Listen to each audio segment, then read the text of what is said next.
Sir thank you. Again good morning आप सभी को। अ, जैसे कि पानी के बारे में हम रोज बताते हैं, डाइट प्लान के बारे में बताते हैं और रोज एक नया टॉपिक होता है। वो होता है सिर्फ आपको जागरूक करने के लिए, आपकी अवेयरनेस बढ़ाने के लिए। वो आप पे डिपेंड करता है इस अवेयरनेस को आप किस तरह से लेते हैं, सीरियसली लेते हैं या बस टाइम पास के लिए लेते हैं। गुड मॉर्निंग और आज संडे है, फंडे है, वादा करो आज संडे फंडे भी करेंगे, लेकिन मेरी बात सुनने से पहले कोई भी लीव नहीं करेगा।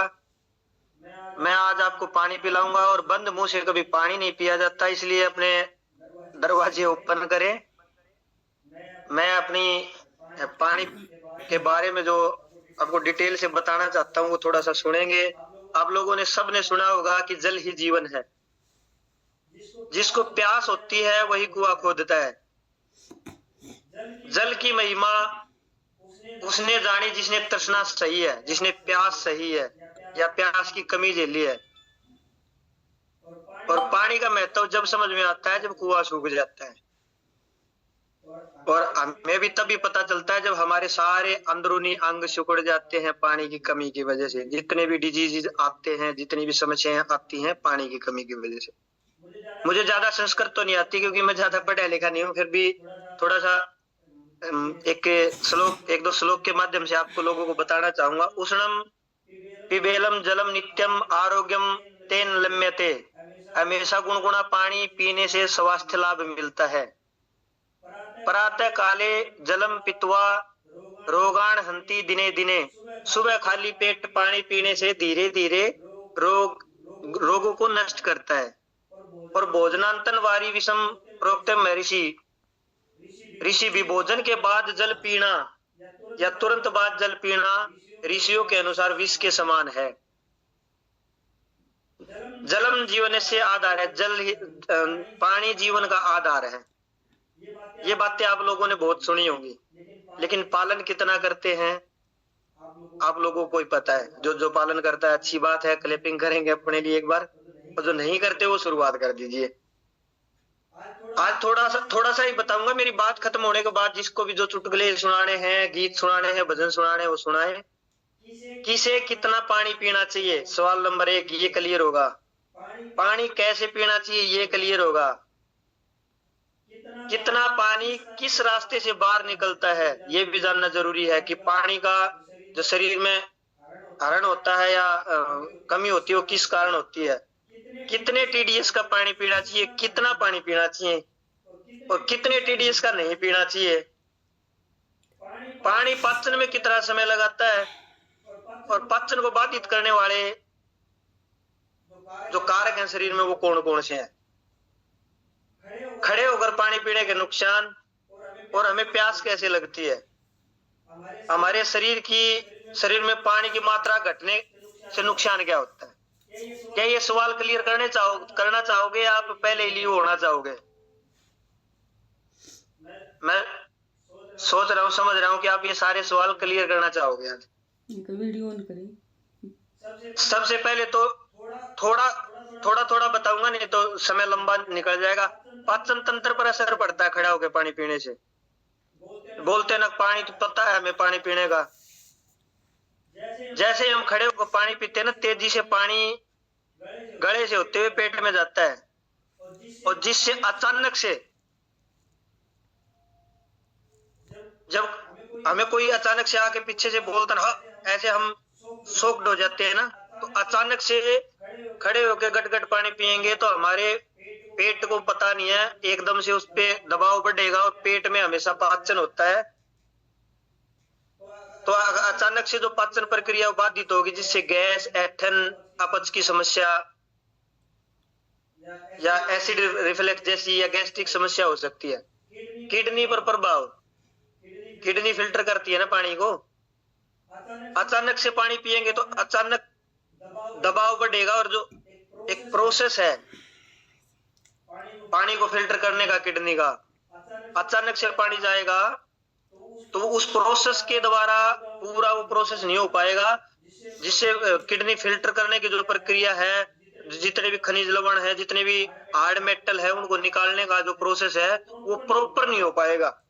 और प्रॉपर नहीं होगा तो बोल देखो ऐसे लोग मिलेंगे आपको, मैं तो पानी पीता हूँ फिर भी पथरी होगी।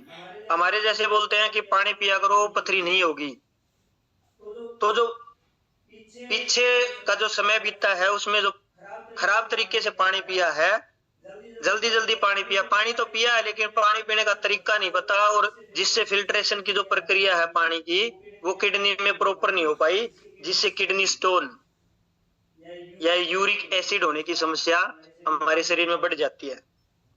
जोड़ों और घुटनों के लिए नंबर 3, पहला नंबर पाचन तंत्र पर असर, दूसरा किडनी पर प्रभाव, और तीसरा जोड़ों पर और घुटनों पर असर।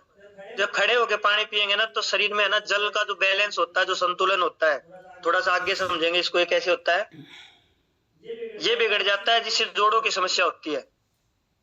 अभी एक बात और समझो, ये बात कई शब्द बार बार रिपीट होंगे क्योंकि पानी 70% पानी में शरीर में होता है, और ये समझो कि मतलब टोटल शरीर पानी पे डिपेंड है।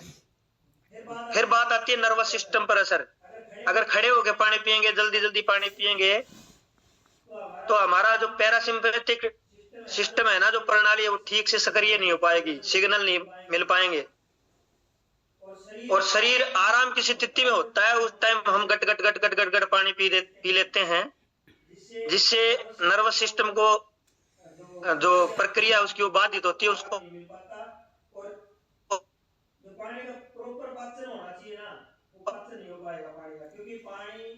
आराम नहीं मिल पाता। और जो पानी का वो कहते हैं ना खाने की तरह खाओ, खाना चबा चबा के खाते हैं। आयुर्वेद में आप जब भी जाओगे पढ़ोगे तो आपको बताया जाएगा पानी को चबा चबा के खाओ या चबा चबा के पियो। इसलिए प्रॉपर पानी पीने का जो प्रवाह है ना वो धीरे धीरे होना चाहिए, सिप सिप करके होना चाहिए। फिर गले में दिक्कत आ सकती है। किसको गुब्बारा से बनाया पानी पीते हुए, एकदम गट गट पानी पीते हैं, गैस सी बन गई, ऐंठन सी बन गई, गोला सा बन गया झटके के साथ, वो आपको मौत के मुंह में भी ले जा सकता है। वो समस्या ऐसी होती है, सांस अटक जाता है, पाचन तंत्र बाधित होता है, 100% बाधित होता है, पोषक तत्वों का अवशोषण नहीं हो पाता। थोड़ा सा जल्दी जल्दी बताऊंगा। हार्ट पर दबाव बढ़ता है, एकदम से पानी पिएंगे तो हृदय पर भी दबाव बढ़ेगा, 100% बढ़ेगा। फैक्ट जानोगे तो मैं फैक्ट भी बताऊंगा। शरीर में पानी का अवशोषण एक देखो बहुत जटिल प्रक्रिया है, इसको समझेंगे तो नहीं तो इतना ही है, मैं बार बार रिपीट कर रहा हूं, अपना पानी पूरा करें, वेट के अकॉर्डिंग अपना पानी पूरा करें। वही बात आएगी 20 kg पे जो मेन अपना पॉइंट है, 20 kg पे 1 लीटर, 40 पे 2, 60 पे 3, 80 पे 4, 100 पे 5। इससे ज्यादा पानी वही पी सकते हैं जो जिम में वर्कआउट करते हैं, खेतों में भारी वर्कआउट करते हैं, मेहनत मजदूरी करते हैं, जिनको पूरा दिन मेहनत करनी होती है और पसीना आता है और अपनी कैलोरी बर्न होती है। जिसकी कैलोरी बर्न होती है उसका पानी भी बर्न होता है शरीर में। तो इसके कई हिस्सों में डिवाइड करेंगे तो कई स्वास्थ्य लाभ भी हैं। पानी का पाचन होता कहाँ है, कब होता है, ये जानेंगे। सुबह देखो, सुबह जब पानी पीते हैं तो पानी कहाँ जाता है, मुंह और गला, फिर पेट में जाता है ना, तो थोड़ा सा पाचन होता है मुंह में, थोड़ा सा, बिल्कुल थोड़ा सा, और फिर जाता है पेट में। पेट में थोड़ी देर रुकता है और ज्यादा समय इनका पेट में नहीं होता पानी का, फिर तेजी से पानी आगे बढ़ता है और छोटी आंत में जाता है। सबसे ज्यादा पानी का अवशोषण यही होता है, 80% तक, 80 से 90, मतलब पाचन अवशोषण बोल रहे हूं मैं, वो पाचन समझो आप। 80% पेट में पाचन होता है इसका, फिर बड़ी आंत में होता है 20% के आसपास। इसको डिटेल में बताऊंगा तो फिर लंबा हो जाएगा।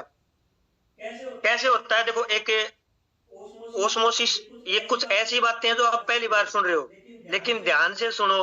अगर 10 बात भी आपके पल्ले पड़ेगी ना तो आप कभी भी अपने शरीर में पानी की कमी नहीं होने देंगे।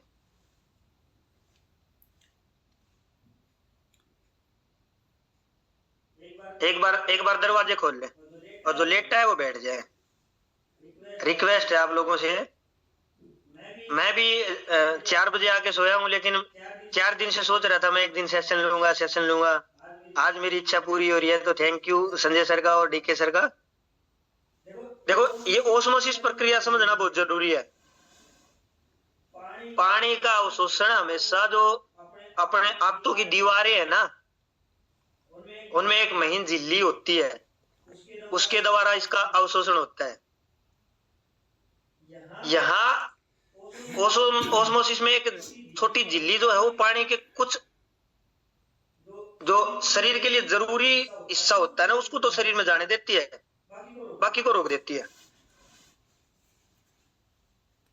ओस्मोसिस प्रक्रिया में समझेंगे ना, इस तरह समझे कि 1 गिलास पानी में 2 चम्मच घोल डाल दिया, तो वो उसकी सांद्रता जो होती है ना, उसका घुलने की जो क्षमता होती है वो ज्यादा हो जाती है। और वही 1 लीटर पानी में 2 चम्मच डालेंगे तो एक तो 1 गिलास में डालेंगे, उतना ही रहेगा।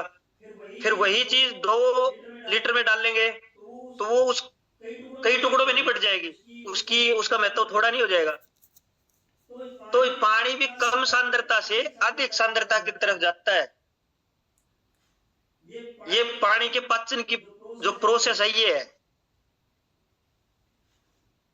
जब भी आपने देखा होगा पानी शरीर में जाता है तो हाइपोटोनिक घोल मतलब कम सांद्रता की तरफ जाता है। उसमें क्या होगा, अपनी कोशिकाएं है ना, पानी जाते ही फैल जाएंगी। अब किस किस का पानी पीते ही पेट फूल रहा है, ये उसके शरीर के अंदर की जो प्रक्रिया है ना, ये उस पर डिपेंड करता है जिसका पेट फूलता है, क्योंकि पानी सीधा सेल्स में जाएगा। इसके विपरीत भी होता है, अधिक सांद्रता, उसमें सेल्स खाली हो जाएंगे। जब सेल से पानी निकल जाता है तो आप लोगों ने समझा होगा ना कि हाँ बस पानी पिया था, थोड़ी देर बाद रिलैक्स हो गए। उसके बाद एक जीवंत या सक्रिय परिवहन होता है पानी का। उसमें क्या होता है, जितने भी पानी में इलेक्ट्रोलाइट्स होते हैं वो पूरे शरीर में जाते हैं और फिर रक्त प्रवाह में प्रवेश करता है, यानी कि शरीर में जाता है। जो पार्ट किडनी का है वो थोड़ा सा आगे बताऊंगा मैं। पानी के अवशोषण में मतलब पानी के पाचन में समय कितना लगता है,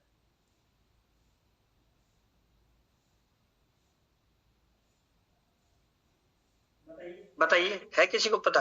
देखो, पेट में और छोटी बात में नहीं पता तो नोट कर लो, 5 से 15 मिनट लगती है।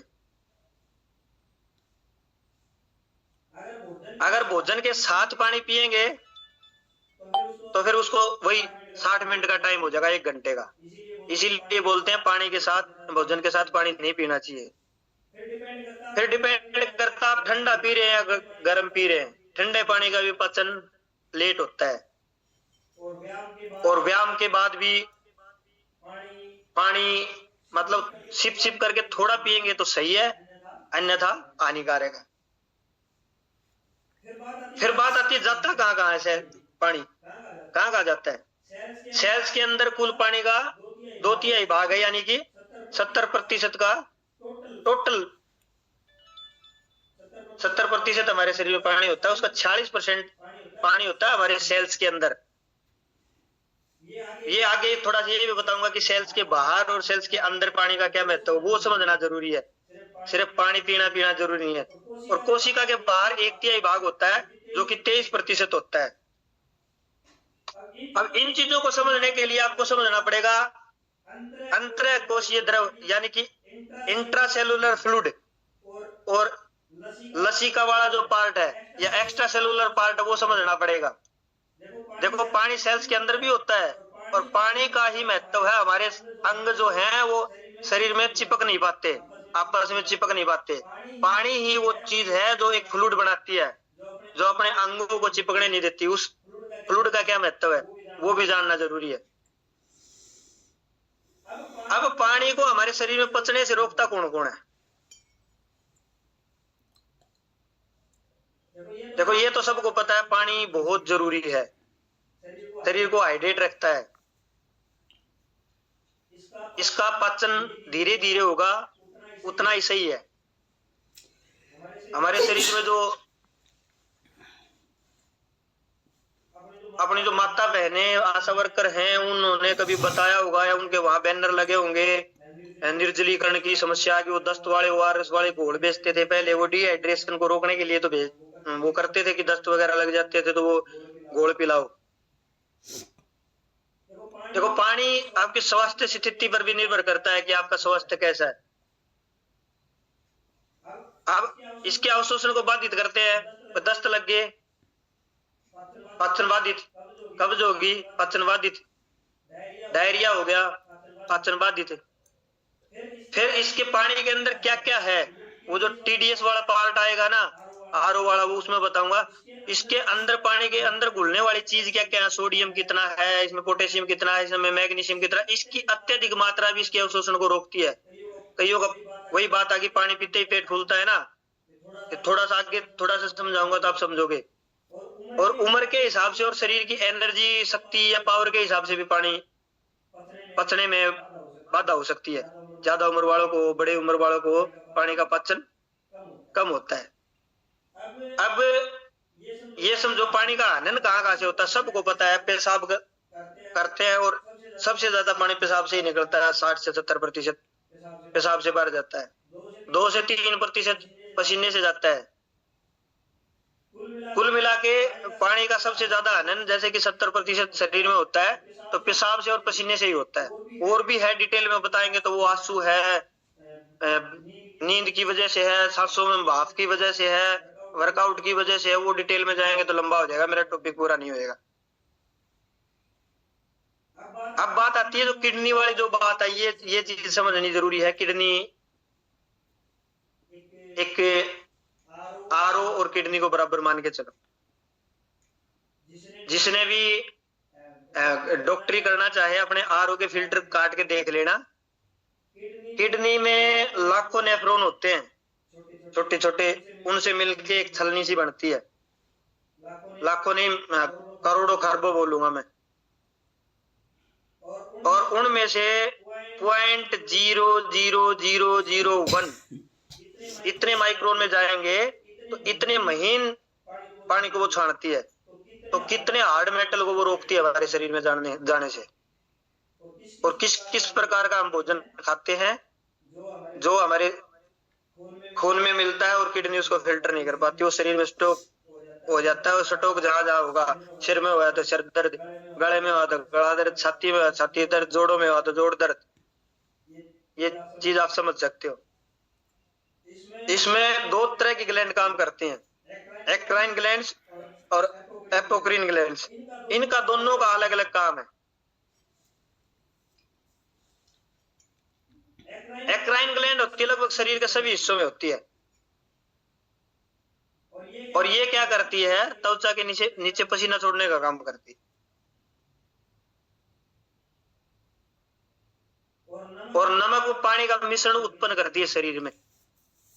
अब ये अगर ये प्रक्रिया बाधित होगी तो शायद कोई मेरा जानकार जुड़ा है जिनको पसीने नहीं आते। ये रीजन है। ये ग्लैंड कईयों की बचपन से ही काम नहीं करती, जन्म से ही। कईयों की किसी कारण से बाधित हो जाती है, जैसे कि ज्यादा दवाइयां खाना या कोई भी शारीरिक डिजीज। पसीना न आने की का एक मुख्य रीजन बताऊंगा, थायराइड। जो थायराइड ग्लैंड में थायरोक्सिन और हार्मोन का उत्पादन नहीं हो पाता, जिससे हार्मोन अनबैलेंस होते हैं, जैसे कि मैंने पिछले संडे को बताया था। इस वजह से पसीना नहीं आता। और पसीना नहीं आएगा तो शरीर आधा तो बीमार वैसे ही होगा। दिखने में स्वस्थ रहेंगे लेकिन अंदर अंदर कोई ना कोई और शारीरिक डिजीज उत्पन्न हो जाएगा। अभी पूरे शरीर पे भी पसीना आता है, लेकिन एक एपोक्रीन ग्लैंड होती है, वो कुछ अलग जगह पे काम करती है। जैसे कि हमारे यहाँ पे पसीना आता है, जांघों में पसीना, तो वो ग्लैंड वहां काम करती है। वो हमेशा फैट से और बदबूदार पसीना ही होता है वहां का। तो एक तापमान में वृद्धि का भी प्रभाव पड़ता है हमारे शरीर पर। गर्मी, तपन, के कारण पसीना आता है। ये ग्लैंड तो है ही है मुख्य कारण, और तापमान भी है। अब पसीने का उत्पादन होता कैसे है? शरीर में जैसे हीट बढ़ी और शरीर के तापमान को मेंटेन करने के लिए शरीर को सिग्नल जाता है, पिट्यूटरी ग्लैंड को सिग्नल जाता है, या पैरासिम्पैथिक सिस्टम है उसको सिग्नल जाता है। वो शरीर की हीट को रिलीज करने के लिए, गर्मी को निकालने के लिए शरीर को सिग्नल देता है। वो पसीने वाली ग्लैंड है वो एक्टिव होती है और पसीना आ जाता है और शरीर का टेम्परेचर बैलेंस हो जाता है। पानी पीते रहे बड़ा। मानसिक तनाव और घबराहट के कारण भी, ये दोनों समझे, पानी का आनंद भी और पसीने आने के कारण भी जो बाहर निकलने की जो प्रक्रिया है वो भी हार्मोनल परिवर्तन की वजह से भी आता है। मासिक धर्म है, गर्भावस्था है, मोनोपोज की स्थिति, उस दौरान भी पसीने आते हैं ना, सबको आते हैं, ज्यादा आते हैं। जो हमारी माता बहनें जो मोनोपोज वाली स्थिति में है उनको पता है रात को पसीना इतना ज्यादा क्यों आता है। बीमारियां हैं, बुखार है, उसमें भी पसीना आता है। गर्म वातावरण की वजह से, गर्म दवाइयों की वजह से पसीना ज्यादा आता है। तो इसको कंट्रोल करने के लिए क्या कर सकते हैं? ज्यादा बताऊंगा तो बहुत लंबा हो जाएगा, सीधा सीधा अपना पानी पूरा करते रहे। अब बात आती है कि पानी किस में कितना है। हर अंग में बताऊंगा तो फिर लंबा हो जाएगा। देखो, हृदय में 75% है, लीवर में 70 है, किडनी में 80 है, त्वचा में 64 है, फेफड़ों में 80 है, छोटी आंत में 75 है, बड़ी आंत में 80 है और सेल्स में 70। हमारे एक बार भी आंसू आते हैं तो 1 से 2 ml पानी का आनयन हो जाता है हमारे शरीर में। अब थोड़ा सा जानेंगे पानी कब हमारे लिए जहर बन जाता है। हम पीते हैं ना, तो थोड़ा सा हर आदमी पे अलग अलग, हर शरीर पे अलग अलग डिपेंड करता है। देखो, जब हम पानी ज्यादा पीते हैं ना तो शरीर में सोडियम का संतुलन बिगड़ जाता है। सोडियम जो नाम आ रहा है बार बार, पानी पीने में सोडियम का जो बैलेंस है वो बहुत जरूरी है, मुख्य है। एक लवण का जो, साल्ट का जो एक पार्ट है सोडियम। नुकसान क्या होगा?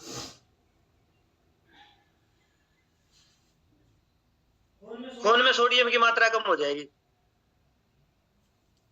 जिसको हाइपोट्रेमिया बोलते हैं। हाइपोनेट्रेमिया यानी कि हाइपोनेट्रेमिया।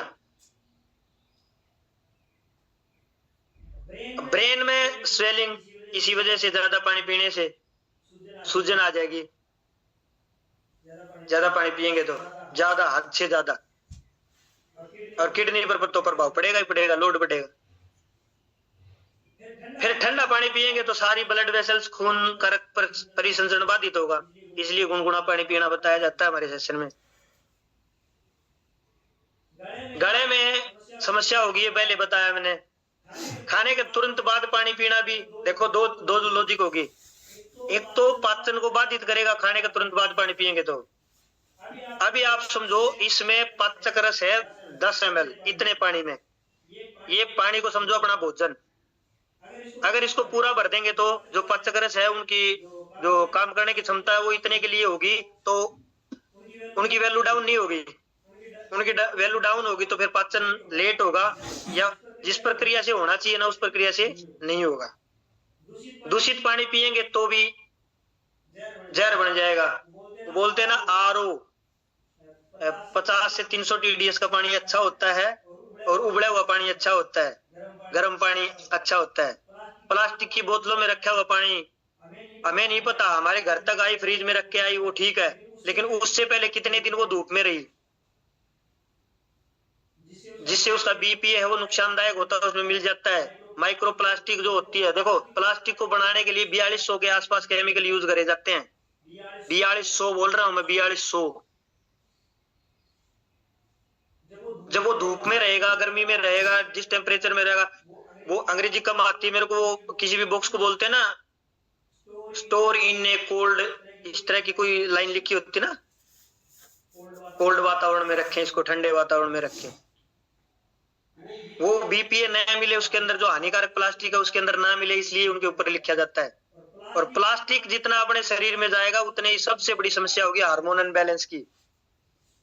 जरूरी नहीं है कि मेल फीमेल के हार्मोन अनबैलेंस हो, थायराइड भी हो सकती है हार्मोन बैलेंस, दिमाग में भी समस्या रह सकती है हार्मोन बैलेंस, किडनी भी खराब हो सकती है हार्मोन बैलेंस अनबैलेंस, डर का माहौल भी पैदा हो सकता है हार्मोन अनबैलेंस। अधिक अधिक टीडीएस वाला पानी पीना भी हमारे लिए जहर बन सकता है, थोड़ा सा इसको आगे बताऊंगा, क्योंकि इसमें अधिक टीडीएस समझो जो थोड़ा पानी पीने में अच्छा न लगे, पेट में पीते ही भारी बना जाए, थोड़ा सा कड़वाहट हो, थोड़ा सा खारा हो, वो अधिक टीडीएस का पानी होता है। थोड़ा सा हम जाएंगे, कोई हमारी माता बहन लोअर साइड से बारडा साइड से जुड़ी हो तो कई गांव का पानी उस साइड का पीते हैं तो थोड़ा दिक्कत करता है, भारी आता है। या आप लोगों ने सुना होगा छोरा गुजरात गया था, वहां गया था, पानी सूट नहीं करा, वो अधिक टीडीएस वाला पानी होता है। कई बार हमारा पानी ऐसी जगह भी होता है लोहे से कनेक्ट होया हुआ पानी होता है, उसमें भी हमारे लिए पीने में जो समस्या पैदा कर सकता है। और बहुत ज्यादा फ्लेवर्ड पानी पीते हैं ना, शरबत बना लिया, यो बना लिया या कोल्ड ड्रिंक, वो पानी पूरा नहीं होता, वो हमारे लिए हानिकारक होता है। अब ये तो हो गया कब्ज। जगदीश जी, ज्यादा टीडीएस पानी पीने के नुकसान कौन कौन से होंगे वो बता। अभी थोड़ा सा आगे आऊंगा सर मैं उस पे, अगर मेरा टॉपिक पूरा होगा तो मैं धन्य हूँ आज कि मेरा टॉपिक पूरा हो गया। हम एक्स्ट्रा टाइम ले सकते हैं, आज संडे है, कोई दिक्कत नहीं है। Okay sir, okay okay. पानी कब अमृत बन जाता है, ये तो हो गया जहर। अब जो इस सेशन के लिए एक बार क्लैपिंग करेंगे, संजय सर के लिए क्लैपिंग करेंगे, सिस्टम के लिए क्लैपिंग करेंगे, इसमें आप पानी पूरा कर लेते हो तो ये अमृत बन जाता है। लेकिन थोड़ा सा समझो, सुबह पानी पीने को ना गोल्डन टाइम माना जाता है, सुबह गुनगुना पानी गोल्डन टाइम माना जाता है, क्योंकि इस टाइम रात का खाया हुआ हमारे शरीर में पच चुका होता है और टॉक्सिन्स और विषैले पदार्थ इस टाइम पानी पीने से ही बाहर निकलते हैं, और हमारे शरीर में प्लाज्मा के रूप में जो 90% पानी होता है वो इसी टाइम पिएंगे तो ही पूरा होगा। रात को खाना पचाने के लिए अगर पानी की जरूरत पड़ती है तो प्लाज्मा के अंदर जो पानी है उसका ही हनन होता है, उसका ही यूज होता है, इसलिए सुबह उठते ही हमें प्यास लगती है। और उसका की मात्रा को पूरा करने के लिए अगर हम सुबह पानी पीते हैं तो अमृत है, और उस समय हम चाय पीते हैं तो क्या होगा, प्लाज्मा में क्या जाएगा, कोलेस्ट्रॉल। पतले पतले लोगों का भी, मोटे मोटे लोगों का भी जोड़ों की समस्या, कोलेस्ट्रॉल क्यों बढ़ता है, यही कारण है, क्योंकि प्लाज्मा के रूप में जो पानी की कमी हुई है उसको हम पूरा नहीं कर पाते। इसलिए बोला जाता है कि अपना रोज गुनगुना पानी पिए, खाने से 30 मिनट पहले और 30 मिनट बाद। पहले पी लेंगे तो शरीर को वो सिग्नल नहीं मिलेगा, पाचक रस तैयार नहीं होंगे अगर तुरंत पहले पिएंगे तो। अगर थोड़ा सा पहले पी लेंगे तो वो तैयारी भी अच्छे से होती है और भूख कंट्रोल करता है। कई बार है ना, खाने की भूख नहीं होती, हमें प्यास की भूख होती है और हम खा लेते हैं खाना, वजन बढ़ने का ये भी एक कारण है। प्यास लगी है तो प्यास ही बुझाएं, अपना खाना न खाएं उस टाइम पे। भोजन के 1 घंटे बाद क्यों बताया जाता है कि उस टाइम पे पाचन हो चुका होता है और जितनी भी कैलोरी बर्न हुई है जिसमें पानी का यूज हुआ है उसकी मात्रा पूरी कर देगा, और जितने पोषक तत्व खाने से नहीं मिल पाए और वो पानी में भी बहुत सारे पोषक तत्व होते हैं वो हमें मिल जाते हैं। इसीलिए बोला जाता है कि गुनगुना पानी पिए। व्यायाम के बाद या व्यायाम के दौरान थोड़ा थोड़ा सिप सिप करके पानी पी सकते हैं, ताकि आपके मसल्स में, आपके मुंह में सूखापन न आए। सोने से पहले 2 घंटे पहले पी सकते हैं और सोने से पहले आप फ्रेश हो सकते हैं ताकि आपकी नींद बाधित न हो। अगर सोते समय ज्यादा पानी पिएंगे तो बाथरूम आएगा और फिर हमारी नींद बाधित होगी। अब नियम तो बताए है कि धीरे धीरे पीना चाहिए, चबा चबा के पीना चाहिए, खाने के तुरंत बाद पीना चाहिए। कब अमृत बन जाता है, कब विष बन जाता है, ये बात आपने सुनी और सारी डिटेल से बताएंगे तो ये स्किन के लिए, दांतों के लिए, हार्ट के लिए, किडनी के लिए, फेफड़ों के लिए कितना लाभदायक होता है सबको पता है पानी, वो भी बताएंगे तो 1 घंटा निकल जाएगा। अब आती है टीडीएस की बात।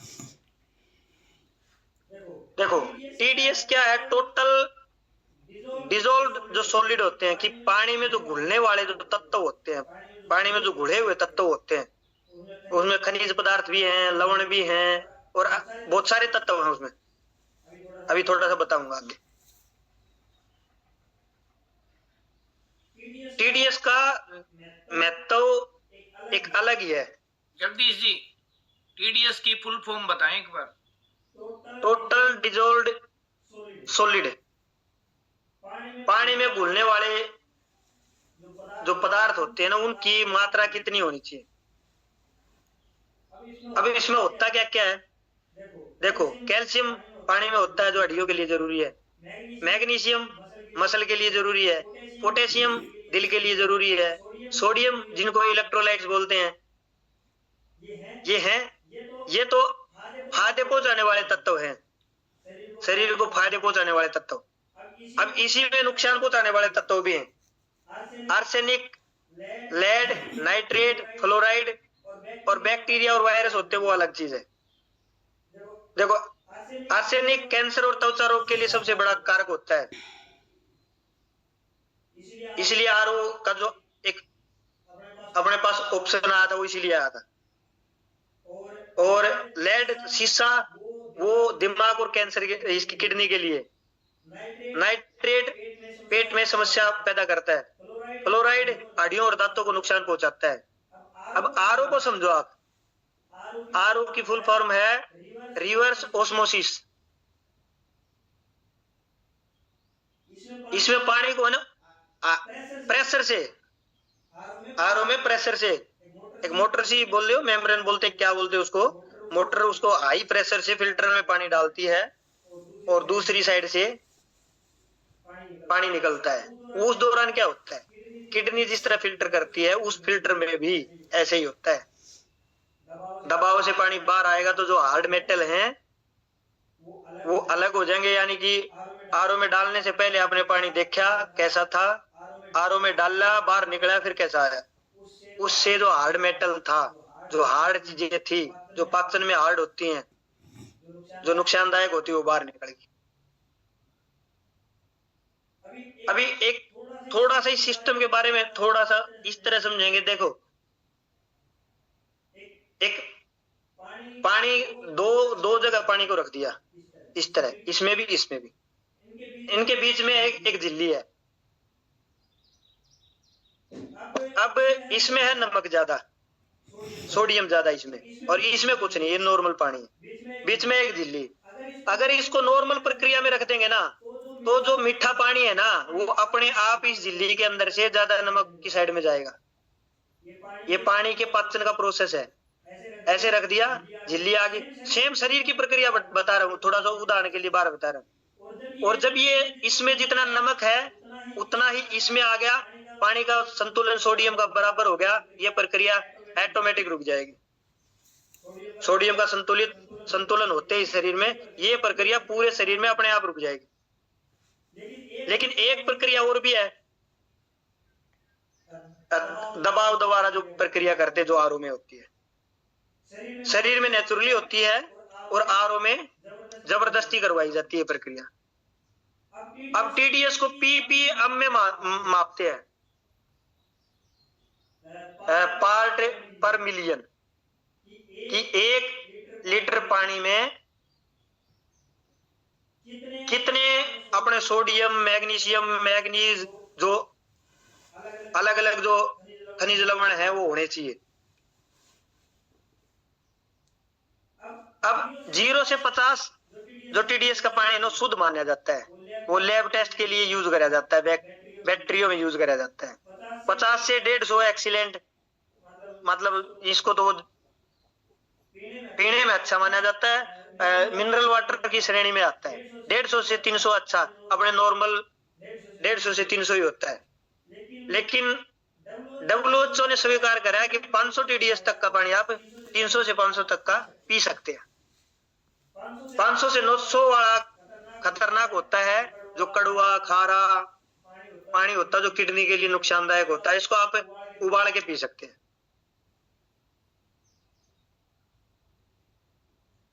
1200 वाला तो मतलब खत्म है, 1200 वाला पानी तो पीना ही नहीं चाहिए। किडनी को डैमेज करता है।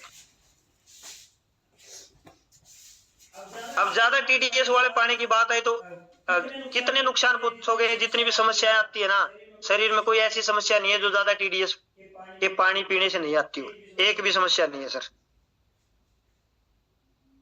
सबसे पहले किडनी की जितनी समस्याएं ज्यादा टीडीएस के पानी से आती हैं,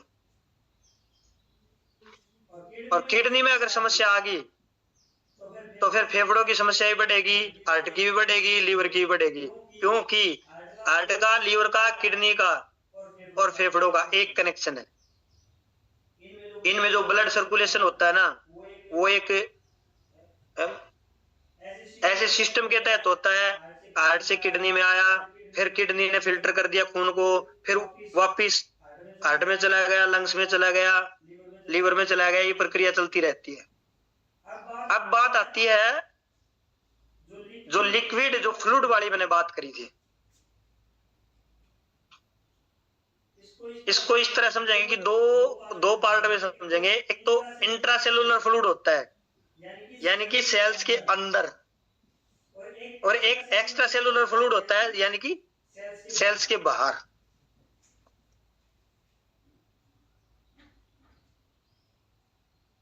अभी सेल्स के अंदर है ना 60 से 65% हिस्सा होता है, और बाकी हिस्सा होता है सेल्स के बाहर। उसमें और प्रक्रिया में जाएंगे कि प्लाज्मा में कितना है, इसमें इतना है, वो तो पहले हो लिया, लेकिन वो समझना भी जरूरी है। 90% बताया। देखो, मैं एक तो बोल रहा हूँ 70%, एक बोल रहा हूँ 90%। 70% तो पूरे शरीर में, लेकिन रक्त के अंदर जो प्लाज्मा होता है उसके अंदर 90%। अब जो इंटर सेलुलर जो होता है ना, सेल्स के अंदर होता है, ब्लड के वेसल्स हैं उनके बीच में होता है, ये अलग अलग अपनी जगह डिसाइड कर रखे हैं। और ये फ्लूइड हमारे शरीर के लिए बहुत महत्व रखता है। ये कब कम होता है? जब हमारे शरीर में पानी की कमी हो जाती है, फिर वो फ्लूइड इफेक्टेड होते हैं। और ये सबसे ज्यादा उनके हुए होते हैं जो पानी नहीं पीते, चाय पीते हैं, जिनको घुटनों में और जोड़ों में दर्द है। बोलते हैं ना कि पानी क्या फर्क पड़ता है। उस फ्लूइड में भी जैसे मैंने बताया ना कि प्लाज्मा में 90% होता है, ऐसे ही हर ऑर्गन के बीच में जो फ्लूइड होता है ना, उसका अलग अलग लेवल होता है। ऐसी कोई रिसर्च तो नहीं हुई है या कोई डाटा मेरे सामने नहीं आया जितना मैंने स्टडी किया कि इतने प्रतिशत घुटनों में जो एक ग्लूकोजामाइन होता है उसमें होता है, या इतना आंतों और लीवर के बीच में या किडनी के बीच में, हार्ट के बीच में फ्लूइड होता है, उसमें इतना प्रतिशत होता है। लेकिन कुछ हिस्सा है, थोड़ा सा डाटा उसका बताऊंगा मैं। देखो, हमारे शरीर को पोषक तत्व और ऑक्सीजन भी चाहिए। ये फ्लूइड जो होता है ना, उस पोषक तत्व और ऑक्सीजन की आपूर्ति को बाधित कर सकता है अगर पानी नहीं होगा तो। अगर त्वचा के और मसल के बीच में अगर ये फ्लूइड नहीं होगा तो,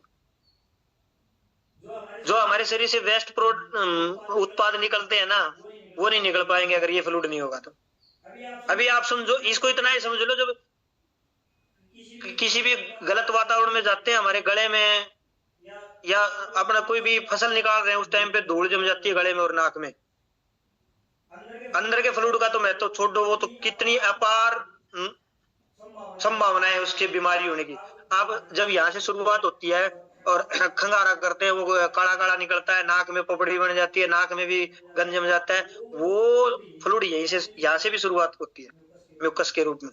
गले में भी होती है, छोटे छोटे कण जम जाते हैं ना, कई बार धूल मिट्टी की जगह पे काम करते हैं। फिर अगर वो फ्लूइड नहीं होगा तो हमारी त्वचा और मसल के बीच में घर्षण नहीं पैदा हो जाएगा, घिसेंगे नहीं आपस में अगर वो फ्लूइड नहीं होगा तो। अब ऐसे करेंगे, स्किन ऊपर होगी, मसल अपनी जगह पे चिपकी नहीं, मसल हमारी स्किन से मसल चिपकी नहीं, घूम गया हाथ तो स्किन भी घूम गई, मसल वहीं पे है। अगर वो नहीं होगा तो चिपक जाएगा, वो फ्लूइड नहीं होगा तो। वो पानी का ही तो रोल है, वो फ्लूइड पानी से ही तो बना है। त्वचा की इलास्टिसिटी खत्म हो जाएगी, सबको पता है, पानी कम पिएंगे उसकी त्वचा अब में खिंचाव ज्यादा रहेगा, ऐंठन ज्यादा रहेगी, लचीलापन कम आएगा।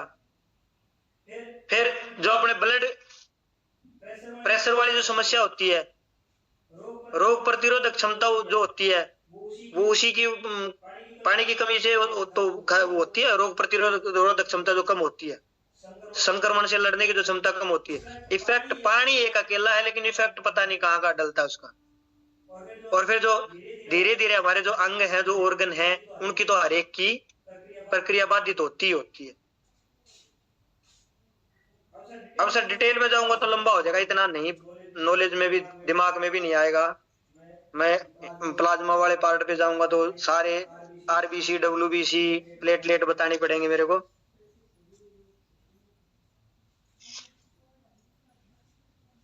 अभी मोटा मोटा, हाँ,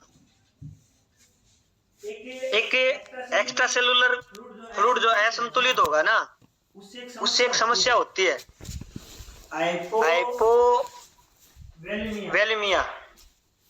ऐसी स्थिति जिसमें रक्त या जो द्रव होता है वो अत्यधिक कम हो जाते हैं। इसमें मतलब रक्त की कमी हो जाती है या रक्त पतला हो जाता है किसी भी रूप में। तो उससे क्या होगा, रक्त पतला होगा तो थोड़ी सी चोट लगते ही ब्लड बहने लग जाएगा, खून बहने लग जाएगा। और डायरिया जैसी कोई समस्या है, उल्टी जैसी समस्या है, वो बढ़ जाएगी। खून की कमी होती है, उसमें ज्यादा लक्षण आते हैं, शरीर में जलन होने लग जाएगी। ये नेचुरल है, जिसमें खून कम होगा वो पानी भी कम पिएगा। शरीर ऐसे मेंटेन हो जाता है, यहाँ यही सुनते हैं हम, प्यास लगती है कोई, उसके लक्षण क्या होंगे? मुंह में सूखापन रहेगा, त्वचा में सूखापन, कमजोरी, पेशाब का गड्ढापन, पेशाब में जलन, पेशाब संबंधी समस्या, जितने भी मूत्र विकार है वो, नाड़ी समस्या, हाथों में ऐंठन, शरीर में ऐंठन, इस तरह की समस्या। ये दो मुख्य होते हैं। एक तो हो गया हाइपोवोलेमिया, एक हो गया हाइपरवोलेमिया। ऐसी स्थिति जिसमें शरीर में अत्यधिक द्रव जमा हो जाते हैं, पानी जमा हो जाता है, जिनका सूजन आती है, जिनको बोलते हैं ना शरीर में सूजन आ गई। वो जो अपने शरीर के अंदर सेल्स है ना, एक्स्ट्रा सेलुलर सेल्स के अंदर जो खाली जगह है, स्पेस भी तो है ना शरीर में, स्पेस है तो ही हम तो मोटे हो जाते हैं ना। मान लिया मेरा शरीर अभी 65 किलो का है और अब मैं इसको 100 किलो तक ले जाता हूँ गलत खान पान से। स्पेस है तभी तो ले जाते हैं ना, स्पेस नहीं है तो कैसे ले जाते? तो जो स्पेस है ना, उसके अंदर द्रव जमा हो जाते हैं, जिससे सूजन, आईबीपी, और इस तरह से धीरे धीरे कई प्रकार की कठिनाइयां शरीर में उत्पन्न हो जाती है। जकड़न, वेट गेन होना। और इसमें इसका कारण क्या होगा? इसका कारण हो गया हार्ट भी काम नहीं कर रहा आपका सही से, किडनी भी काम नहीं कर रही सही से, लीवर भी काम नहीं कर रहा सही से, फेफड़े भी काम नहीं कर रहे सही से। ये स्थिति इसलिए उत्पन्न होती है, काम नहीं कर रही। लेकिन इसको उत्पन्न किया किसने? सिर्फ इसने सही तरीके से प्रॉपर जितना पानी वेट के अकॉर्डिंग, उम्र के अनुसार, आकार के अनुसार, वातावरण के अनुसार, माहौल के अनुसार, टेम्परेचर के अनुसार हमने पानी नहीं पिया, तो इसलिए किडनी की, हार्ट की, लीवर की ये समस्याएं उत्पन्न होती है। ये शरीर में सूजन आती है ना, टखनों पे, पैरों पे, हाथों पे, चेहरे पे, फेफड़ों में पानी भर जाता है, वो ये इसी की वजह से होता है। वजन बढ़ जाता है, पेशाब की कमी हो जाती है। क्यों होती है? किडनी काम नहीं करती सही से, क्योंकि किडनी में हार्ड मेटल इतने जमा हो गए, जो नेफ्रॉन है उनको हमने ब्लॉक कर दिया। नेफ्रॉन ये समझो छलनी, जैसे आटा छानते हैं ना हम घर में, सुमित्रा जी को अच्छे से पता होगा, आटा छानते हैं ना घर में, छलनी अगर रुकी हो, थोड़ा सा गिल्ला आटा उसमें डाल देंगे, उसमें मान लिया 1000 छेद है, और थोड़ा सा पानी मार के आटा डाला है, उसमें कितने छेद रुके, कितना आटा नीचे आएगा, ऐसे ही किडनी में अगर नेफ्रॉन रुक गए, ब्लॉक हो गए, तो उसी हिसाब से पानी को वो फिल्टर करेगी। और किडनी बाधित होगी तो सारे इलेक्ट्रोलाइट्स, जितने भी इलेक्ट्रोलाइट्स हैं हमारे शरीर में, शरीर को नहीं मिल पाएंगे। और इलेक्ट्रोलाइट्स नहीं मिल पाएंगे तो कांटे से चुभ रहे हैं जी, झंझनाट है जी, सुन्नापन है जी, मुझे फीलिंग नहीं आती, मुझे सिग्नल नहीं आते, सिग्नल नहीं मिलते, अच्छा बुरा फील नहीं होता। ये क्या है? इलेक्ट्रोलाइट्स की कमी। मेरा बीपी बढ़ गया जी। अब सर मैं इतना ही चाहूंगा, एक दिन फिर ले सकता हूं मैं। बस पानी के बारे में सुनेंगे पढ़ेंगे तो बहुत है,